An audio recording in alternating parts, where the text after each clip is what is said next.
This is a conversation about a particular subject which tends to get ignored, or we feel we can't talk about because, of course, culturally there are etiquettes, or there are traditional structures in place where we should not discuss certain things.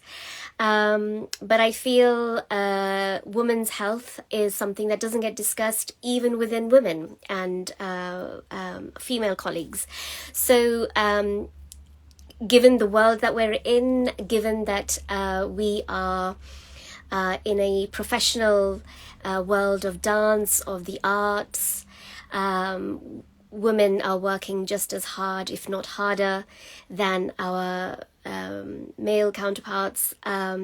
We have a lot more to contend with at certain times of the month.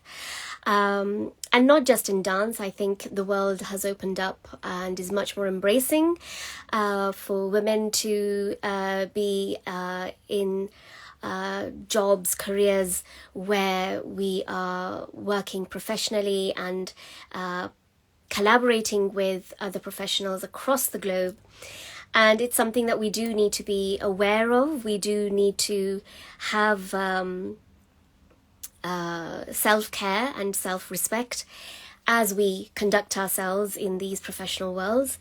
So today's session is how to tailor your practice or your riyaz during your menses. So very particularly for dance students, female dance students, and artists who probably haven't had a chance to talk about this with their teachers, or not even had the courage to maybe pluck up some questions or think about your health in that way. And it's very, very important to look after yourself. You remember when we're looking at dance as our practice, as our expressive medium, the body is our instrument. Musicians have an instrument to play. Vocalists have their instrument, and that's their voice box. So like we would look after, if we were a musician, you would look after your instrument, you would take care so that it plays, it has the most amazing sound, it's going to last long, it's not going to give in when you are performing or when you are practicing. Just like that, it's your tool to express. Just as an instrument, the body is our instrument to express, to do its best at doing Kathak or any Indian classical dance style. I am keeping it to Indian classical dance style because I think there's that's the field that I work within. Of course, I do a lot of work within contemporary dance world as well, but the techniques that I'm going to explore today or give you my experience of is Kathak, and which may also parallel with Bharatanatyam, with Kuchipudi, with other Indian dance styles as well.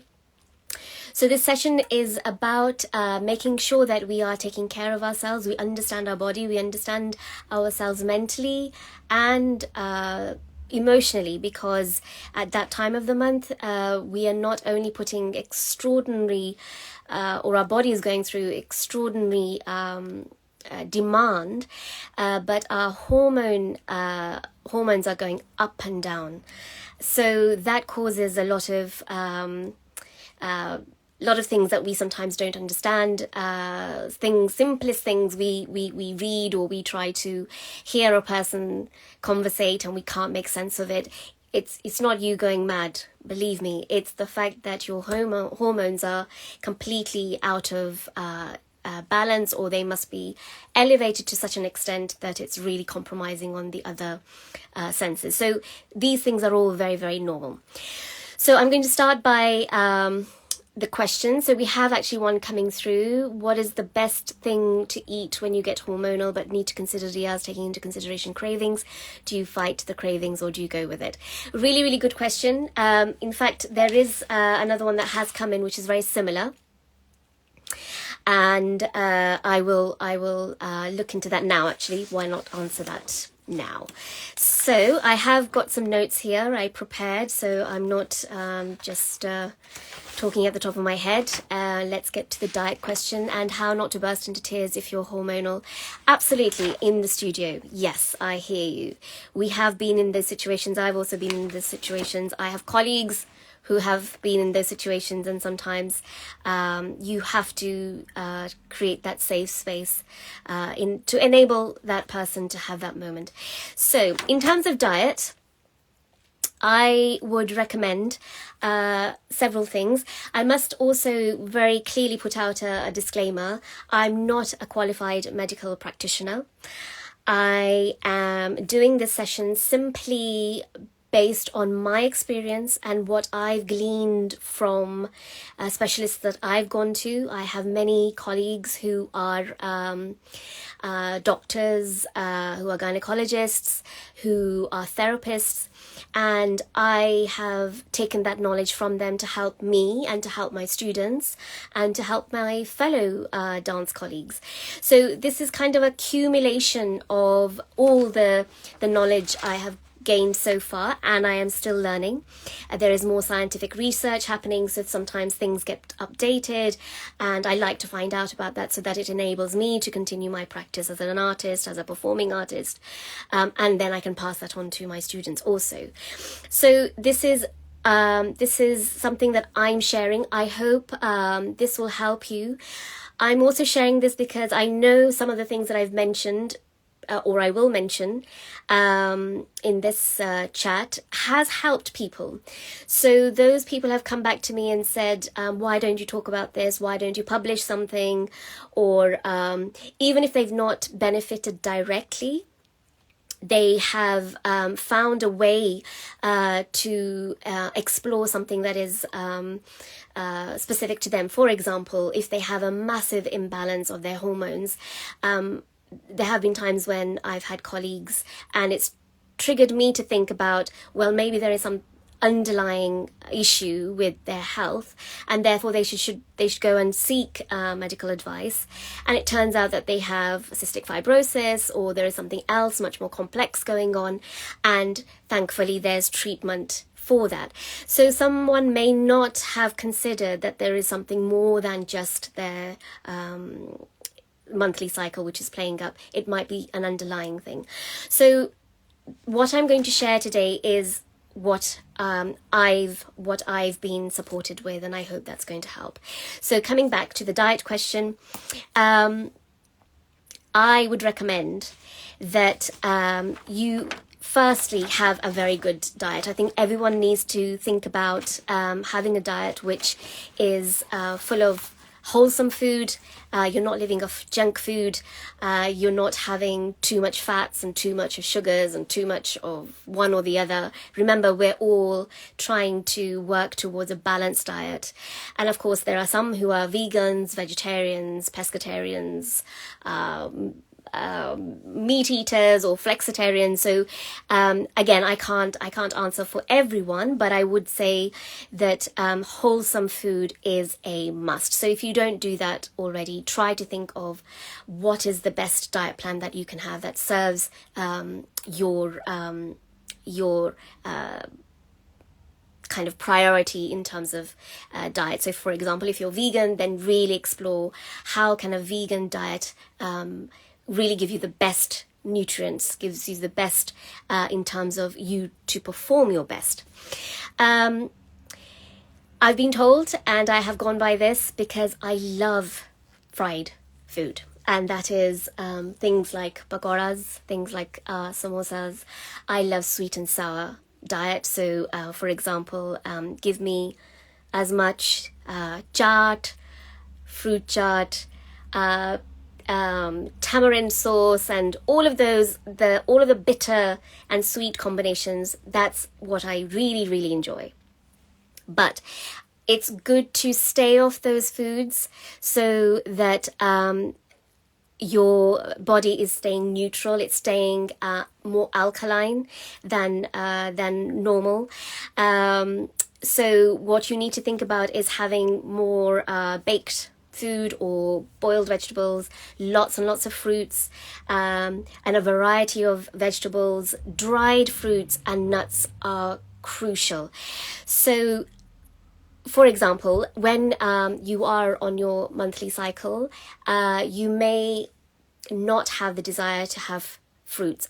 I don't. I don't like any fruit which has any ooze of juice for some reason. It just happens to be at that time, don't want to eat fruit. The only fruit that I can eat, and apparently is really, really good, is bananas.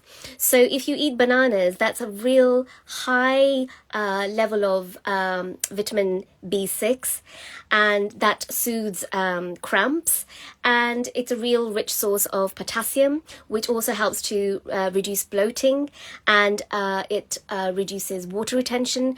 So that's interesting observation that I made. I told you that I don't like to have fruits that are too juicy, but my body craves bananas, or I tend to go for bananas. That means your body is already telling you that you need to place potassium and vitamin C in yourself. So the craving is coming back to the question that's being asked, actually. If you have cravings, do you try to stay away from the cravings, or do you go with them, or what do you do? I personally would say don't. The more you say no to yourself, the more likely you're going to crave. The more likely you're saying, no, I can't eat those foods, the more likely you're going to crave them. Now, a lot of doctor friends I've spoken to, they say that the cravings actually is an indication that your body needs something. But the aim is that you don't go so overboard that you're just eating the same thing of the same, and too much of it. So you want to try and keep it really proportioned, so that you fulfill your taste buds, but you're not going to overeat and indulge in that particular food, which will then actually make you feel far worse. So if you have craving for chocolate, I would recommend, and what research has told us is that dark chocolate is really, really good, because it reduces your kind of mood swings. It actually uplifts your mood because of the ingredients that are in dark chocolate. So the high content of cocoa actually is really, really good for keeping the balance of the hormones. So if you like warm drinks like hot chocolate, try to go for a dark hot chocolate, and you'll notice actually the cramps and the aches and the lower back pain do subside. So try to go for that. People also say, this might be old wives' tale, this might be just the aunties that have told me, and my colleagues have also told me that I think this might be a very cultural thing as well, but I do stand by it. And that is, try to avoid first 3 days of your cycle. Try to avoid really, really cold drinks. So anything that you take from the fridge and you drink, try to avoid that the first 3 days. The first 3 days apparently are the kind of the crucial time, because you're going through lots of contractions and the body's trying to get rid of something, and you're basically taking the energy of what needs to happen, you're diverting it into something more extreme, which is such as a cold drink, and therefore the energies actually go in supporting the digestion of that cold drink. So these are the types of conversations that I've had. And I have tried this, and it actually does really work. So, suggestion of ginger tea. So if you are, if you like drinking lots of tea, ginger tea is really good. So this could be the desi style, the Indian style, where you boil all the tea and the milk and everything together. You can put ginger in, and that's really, really good for you. Another one is, what is it called? Fennel and carmine, or ajwain as we call it. That type of Indian tea is very, very good. Ajwain is carmine seeds have warm property, and fennel seeds, if they are boiled, they have colder or cooler properties. So you're mixing them together in tea, which is again another warming property, and it's again very, very good in easing cramps, easing lower back pain.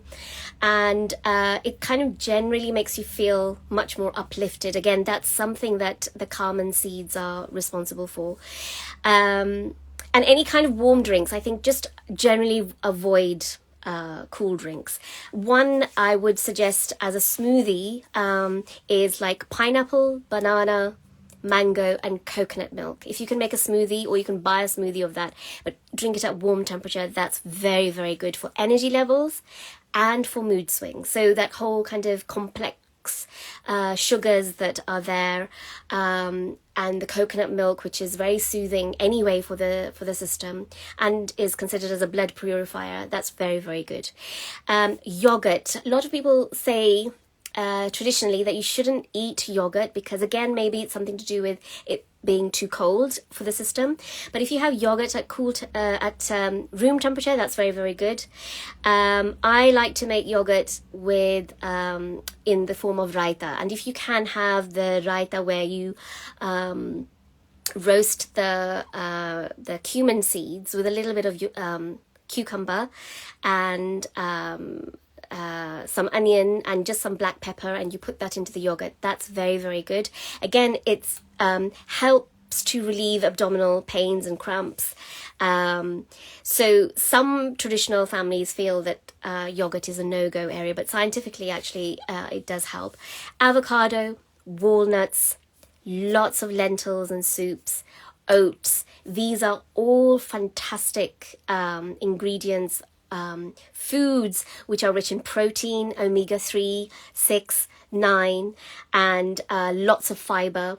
Sometimes people say that having cheese is a great source of calcium. Now, you get calcium a lot anyway from yogurt, but yes, cheese, you can get a good source of calcium as well, which is really, really good for your bones.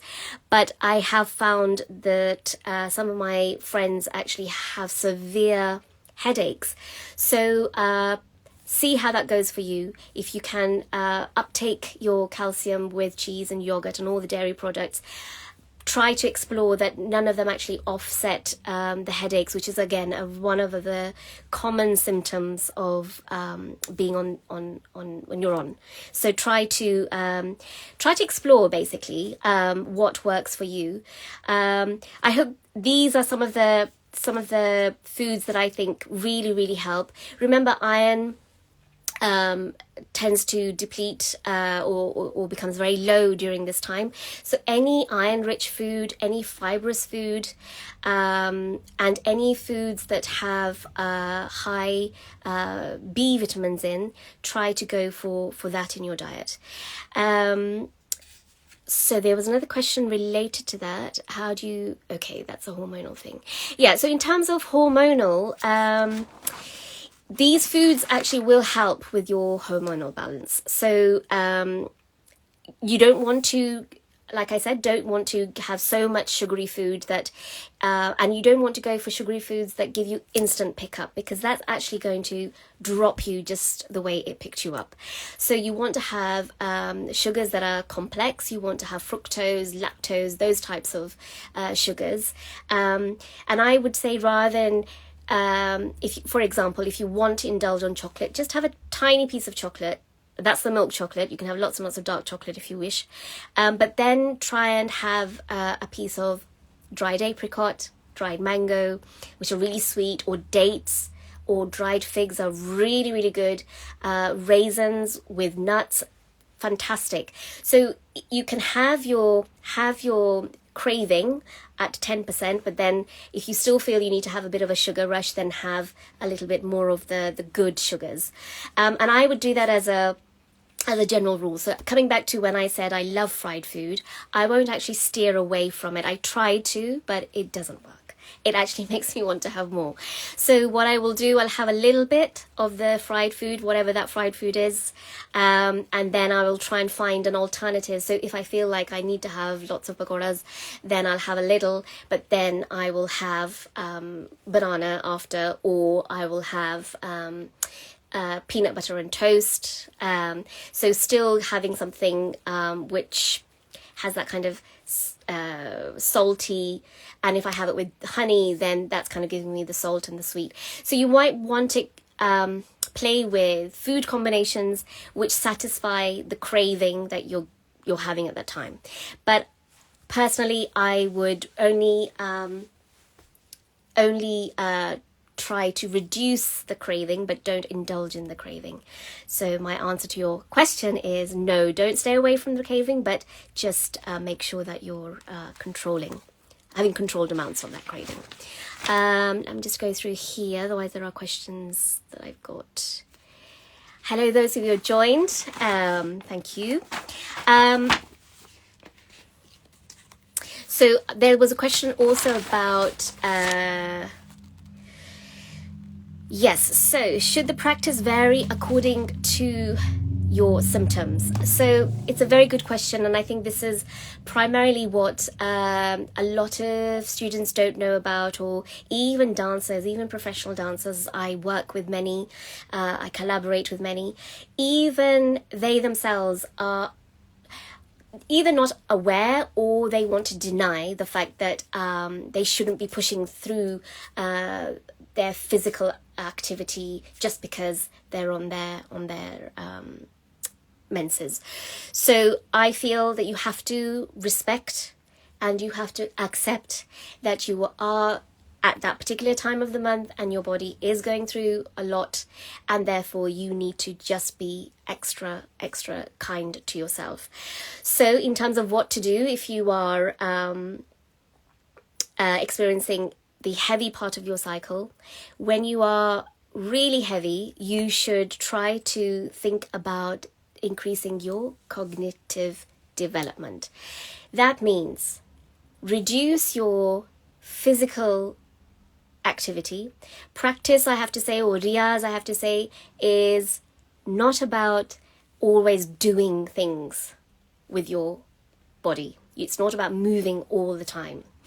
And especially in Indian classical dance, we have so many other aspects of our dance, such as badhant or recitation, such as abhinay, which is the mime and the drama and the more expressive or acting or the storytelling element. There are compositional work that we should be looking into, either varying compositions that we know or creating new compositions, just to kind of keep that creative trajectory going for ourselves as artists. So when you are feeling like you are not able to do much, that's not an excuse to not do anything. I think it's good to stay connected to your art in whatever capacity you can, rather than taking a full break, which sometimes can end up being 7 days or even longer, depends what is the number of your cycle days. And that means getting back into it can be really difficult, or you will feel less motivated because you've taken such a long gap. Again, everyone is individual, everyone is different, so I may be saying things which you think, no, actually that doesn't apply to me, which is fine. But I feel that if you're staying connected to your art in small doses, that just keeps you in tune with yourself physically and mentally, and then you're rearing to go because you might have explored something and you're like, I can try this composition, or I'd like to make the choreography of this composition, or I've just had an idea about trying a new work, or trying to do something with my footwork. So you might actually find yourself that you've stimulated some creativity that you want to then physically try when you are feeling up to it. So I would recommend practicing your Baitak Bhav. That means you're sitting. You can be sat down like I am, cross-legged on the floor with cushions, and keep yourself warm, and just focusing on your facial expressions, your hand gestures, your mudra. Or you can be on a stool, which allows you to move your torso much more freely, and even better, you could be on one of those swivelly office chairs, so you can have more movement in your torso. You can then not have the pressure of sitting down if it's uncomfortable, and there's more freedom to work from your hip girdle upwards. So see how that goes. Try to really focus on your abhinay, your eyes, your the muscles of your face. How are you going to explore the different words or the way the words are sung, let's say in a tumri or in a bhajan. So really analyze the composition that you want to practice to, and you try to find as many ways to develop your abhinay based on that composition. Badhant is another one.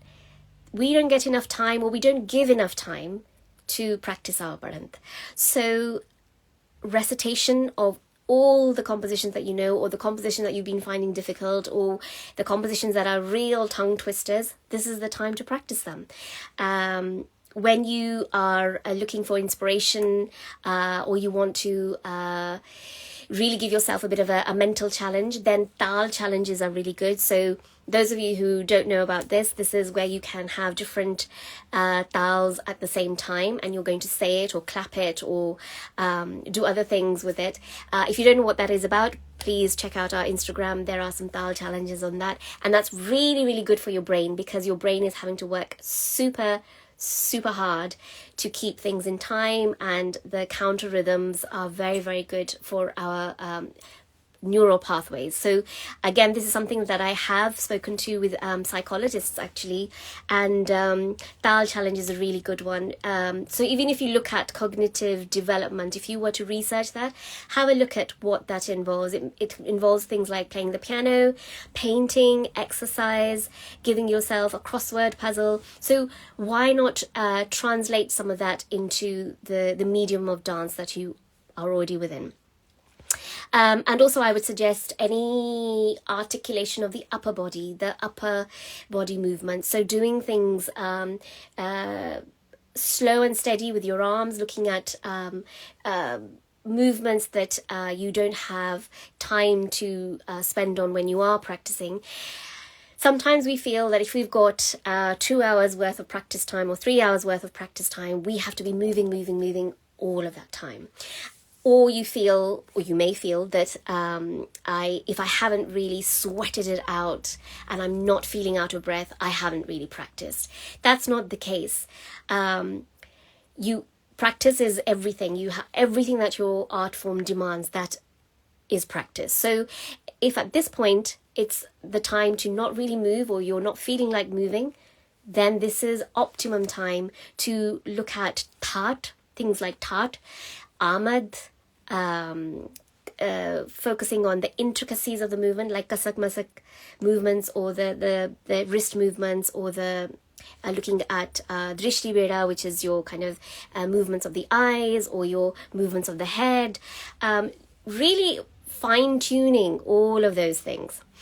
And if none of this interests you, if you think absolutely cannot do any of these things, still try to stay connected to your art form. So what I would suggest is why not explore different makeup techniques. So if you're a performing artist, or you're a student that performs, why not explore a different way to do your makeup, your costume? Why not try to design your own costume, or look at different ways of styling your costume? About your hair, think about your hair. How can you make it different? So what this enables you to do is still stay creative, still stay aligned with your art form, and still thinking progressively. You haven't stopped actually, in essence, doing your riyaz. You're still very much thinking about your art form. Watch performances. We are now in this world where the online platform is the stage. So we have access to so many wonderful performances, so many podcasts, so many Instagram chats like today. Listen to the artists that you admire, you want to learn from, or artists that are very different to your art form, because you might find that there is something that has inspired you, something that may influence your work in a very positive way. So the more you can continue with your research in the field of dance, or in the field of music, or anything creative, that may actually support your journey as an artist. things that I would say to avoid when you're really feeling heavy, or you're really feeling that there is so much pain or aches and whatever. You must avoid, again, this is coming from those physiotherapists that I've gone to, have worked with. A lot of stamping. If you're pounding your feet relentlessly and you're quite heavy during your cycle, that's something to avoid, because that's already putting extra pressure on your pelvic area, which is already, again, going through a lot. So you don't want to do that. You want to try and keep footwork really soft. So maybe you're exploring, as I mentioned earlier, gatnikas or chal, or different types of lyrical footwork. Try to avoid everything which is based on tandav. Try to do things which are more lasya. Try to do things which are more softer. Chakkars, or should I say spins. So if you're doing one-legged spin or double spins or triple spins, that's quite demanding on your internal compass. So you may find that your chakkar is not happening well, or you're actually tipping off, or you're not staying on the spot. Don't worry about it. Don't do it, because your internal compass is not at its optimum. So why try to push yourself knowing that it's not working, and then feeling quite deflated about it, that you didn't achieve what you were aiming to achieve with your practice of chakras, for example. So avoid that. Don't even bother doing it, or just do a few, or just do in segments. I will talk about that later. Try to avoid overarching and over contracting your lower spine. Again, it's just putting pressure into that region where it's all very quite sensitive. So try to keep yourself extended. Try not to even slouch in your couch. Try to keep this kind of neutral spine, and always think about the spaces between your vertebrae, because that's just going to maintain your good posture, and again, not send deflections in your lower body where it could actually cause misalignment.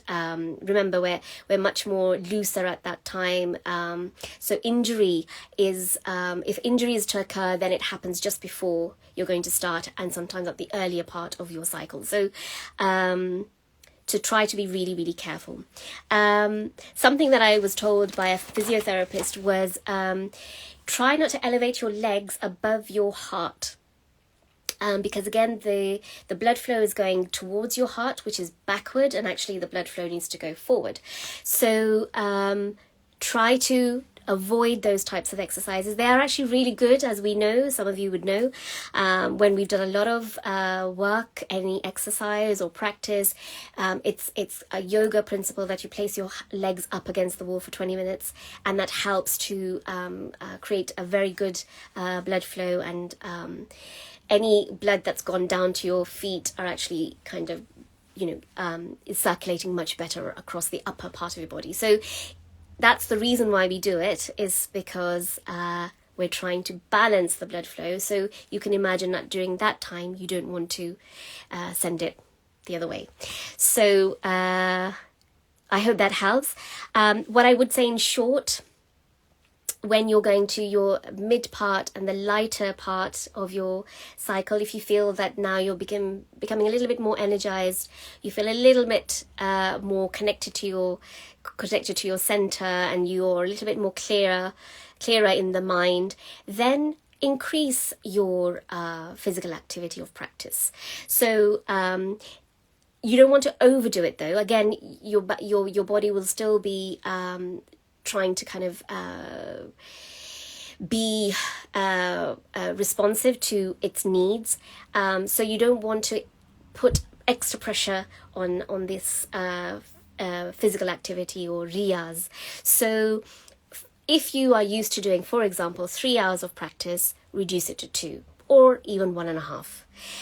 What might also be good is do it in segments. So you might want to do a morning practice where you're focusing on, let's say, some footwork or chakras, but in short spurts.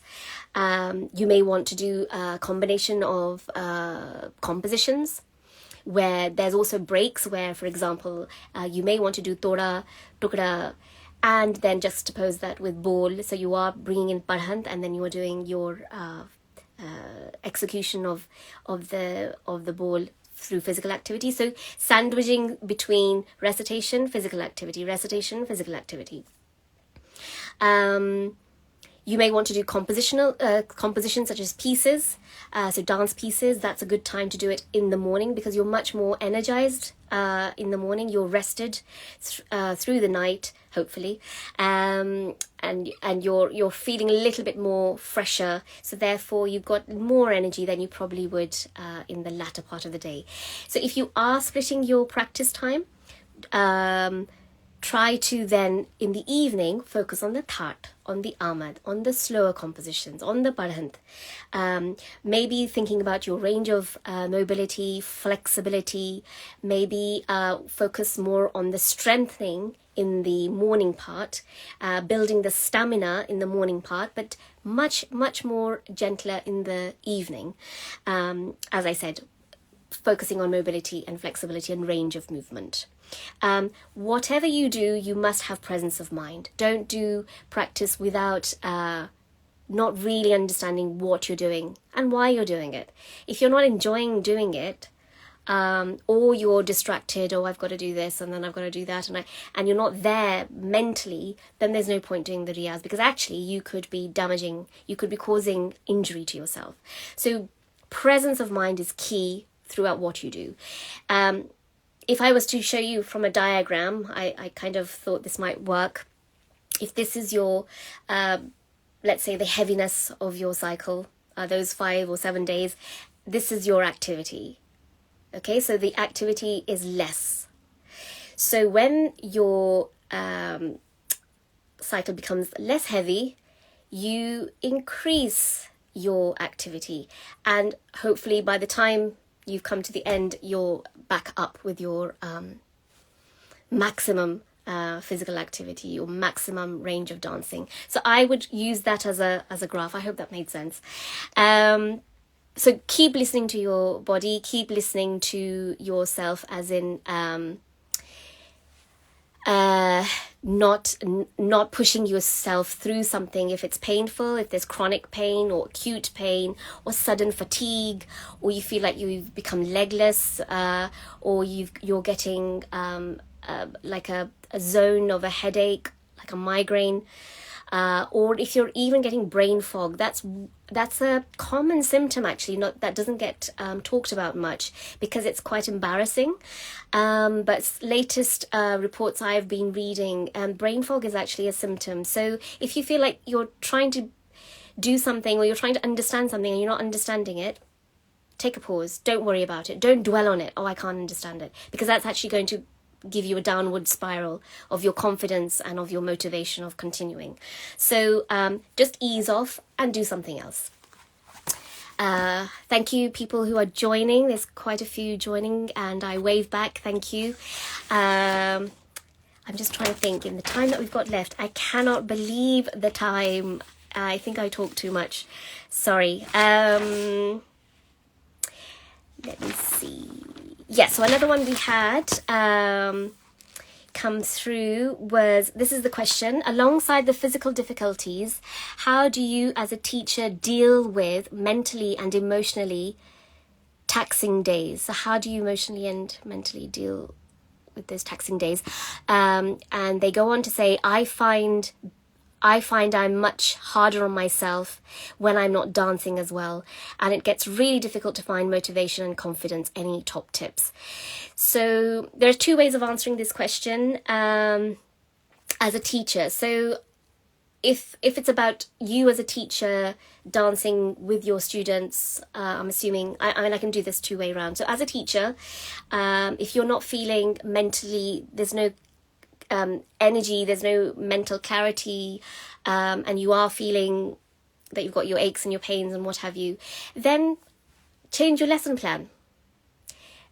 the students are always going to benefit from your teaching, no doubt. So if you're one of those teachers who likes to dance with the students or likes to be on their feet with their students, and not the teacher who tends to sit, there are different types of teaching, of course, then change your lesson plan. Do things that, like I said earlier, focus on their parent, focus on doing something which is slower or steadier, or things that you don't necessarily get time to work on. So is it the abhinaya? Is it the more intricate movement?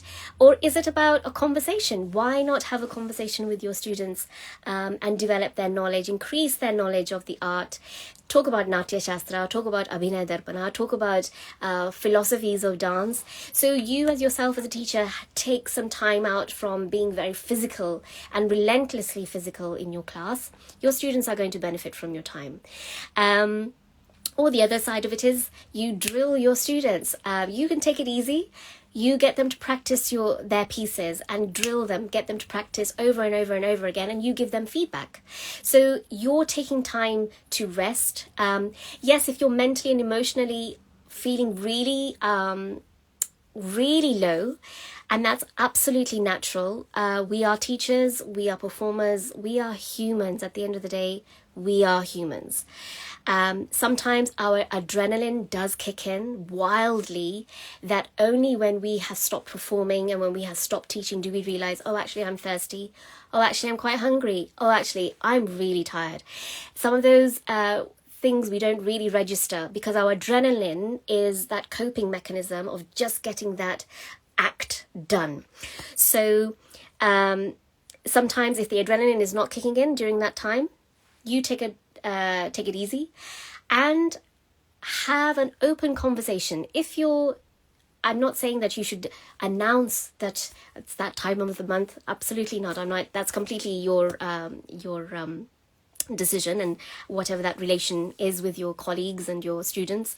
But actually just say, today I'm not feeling my best, so please bear with me. That's all you need to say. And you will find that people are much kinder. They are much more accepting than perhaps you are to yourself. So if you're not feeling up to it, just let them know. Just say, I'm not feeling my best, so I think it's better to do X, Y, Z of the form.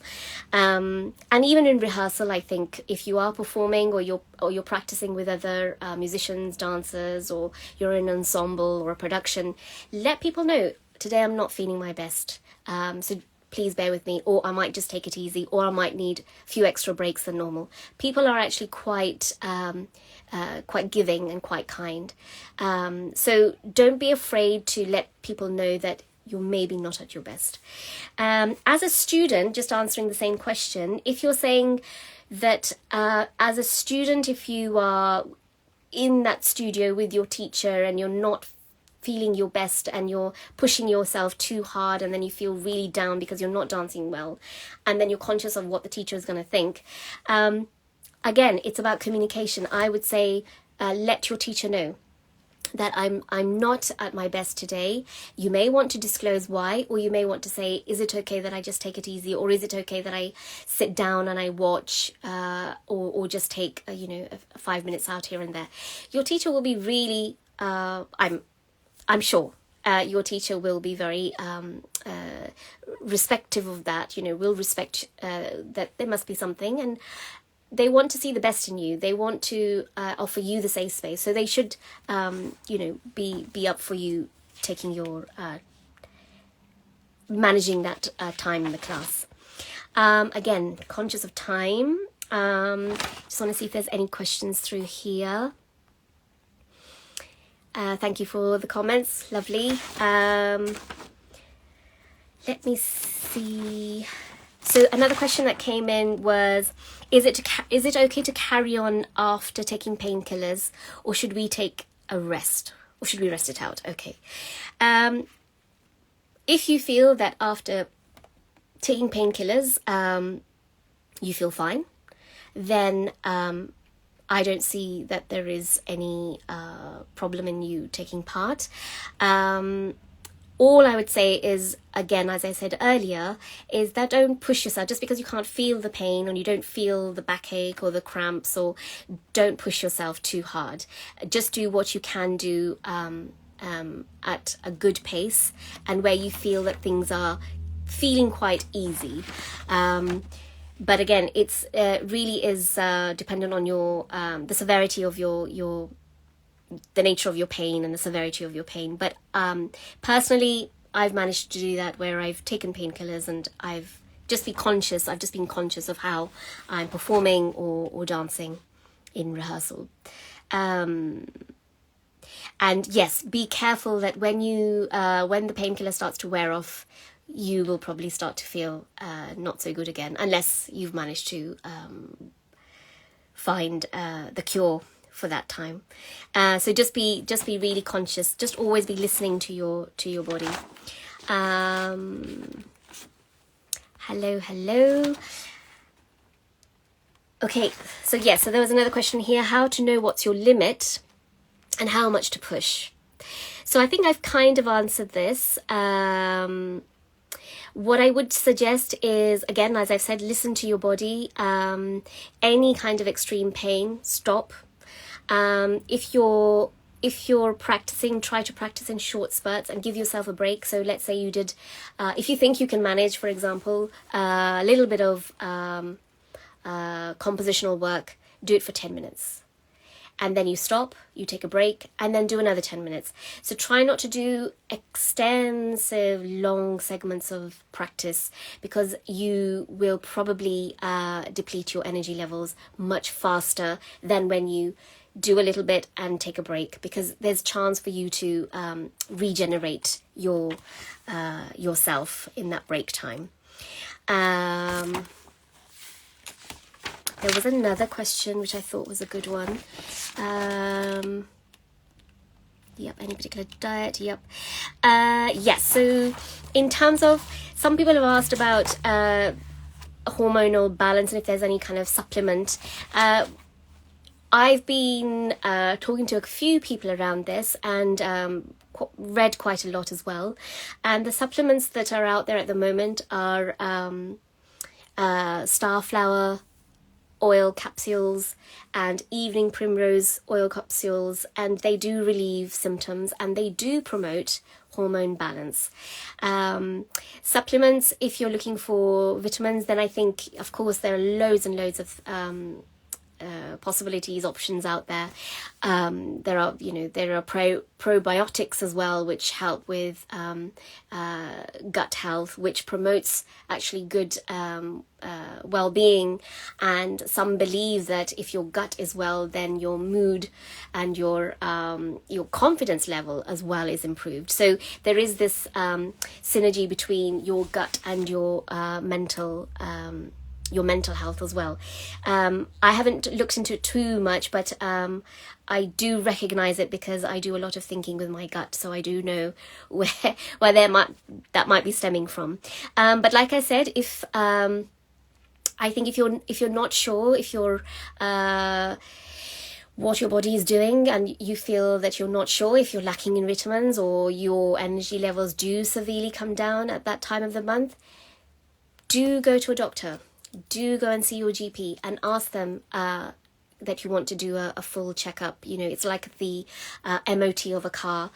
You will have a full record of what your minerals, your vitamins, what they all look like. You will get a map of yourself, and the doctor may pick up on something that you could improve in terms of your vitamins and minerals and proteins and irons and all of that stuff. So don't hesitate. I think we are sometimes led by a tradition and a culture where, again, as I mentioned right at the beginning, that we are not meant to talk about these things and you just kind of get on with it. You can't get on with it. You have to respect yourself. You have to learn to take care of yourself, because this body, there's only one body. You're on this earth for a long time, and you need to be able to make it work for you at its best.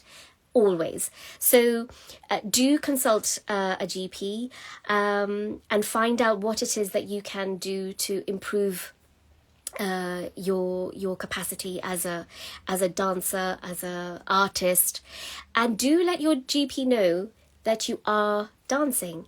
Do explain to them that, especially if you're a professional artist, that your work is almost that of an athlete. If you are a student who is dancing or learning to dance, do let them know you are doing this, because again, they will suggest the best type of diet for you or the supplements for you, and according to your age, according to your body weight, according to your general lifestyle, all of these things really, really matter. And that's how I've also managed to get that insight, is that I've just spoken to a lot of doctors, and when you're in that circle of practitioners, in fact the conversation is much easier because that's their day-to-day job. It's like talking about what you're going to have for breakfast. So talking about your monthly cycle, or how to work around your cycle, it's a very general type of conversation for them. So yeah, I think that is pretty much what I have on offer.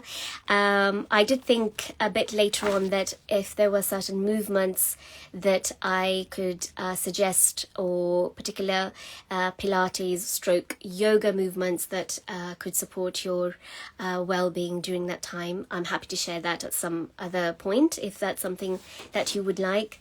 But to kind of round off, I would say that it's learning to listen to your body, learning to accept that this happens every month, and learning to respect that time of the month. The more you acknowledge it and you own it, the more it will become part of that special time, and I will call it special time, to embrace. And sometimes some of my friends, what they have done when they know, okay, they're having a really bad time, or they're beginning to feel more of this kind of bad time during that time of the month, that's how they talk about it. They will plan that, okay, next month when I have those 5 days, or when I have those 7 days, I'm going to focus on X, Y, Z.